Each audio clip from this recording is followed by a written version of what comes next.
আপনারা তো ইতিমধ্যে দেখেছেন যে আমি নির্বাচনী প্রচারণায় সরাসরি অংশ নিয়েছি।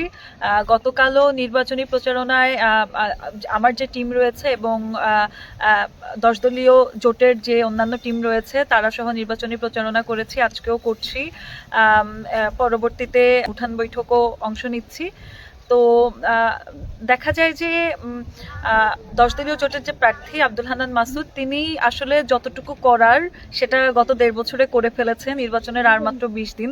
20 দিনে আমার আলাদা করে কোনো ধরনের গুরুত্বপূর্ণ ইম্প্যাক্ট রাখার হয়তো সুযোগ নেই, কারণ যতটুকু করার সেটা করে ফেলেছে। আমি যেখানেই যাচ্ছি, যে বাড়িতেই যাচ্ছি, আমি ম্যাক্সিমাম মানুষের কাছে আজকে এটাই শুনলাম যে আমাদের কাছে ভোট চাওয়া লাগবে না, আমরা তাকেই ভোট দিব।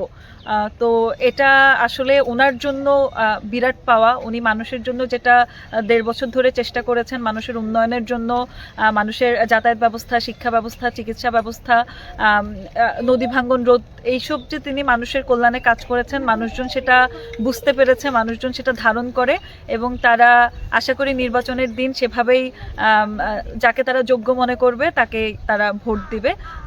এই তো আমি মোটামুটি আমার কাছে মনে হচ্ছে যে নতুন করে আসলে তেমন কিছু করার নেই। হয়তো সবার সাথে আমি একটু দেখা সাক্ষাৎ করতে পারি, এতটুকুই। কিন্তু যেটুকু হওয়ার, যেটুকু করার, সেটা 10 দলীয় জোটের প্রার্থী এবং তার যে সঙ্গীরা শুরু থেকে তার সাথে ছিল তারা অলরেডি সেটা করে ফেলেছে। আমার কাছে মনে হচ্ছে যে এই যে আমি যে বাড়িগুলোতে যাচ্ছি, এখানে তো ম্যাক্সিমাম মানুষজনেরই খুবই বয়স হয়েছে, বয়স্ক, কিন্তু তারা বলছে যে আমরা এবার নতুনদেরকে চাই, আমরা এবার তরুণদেরকে চাই।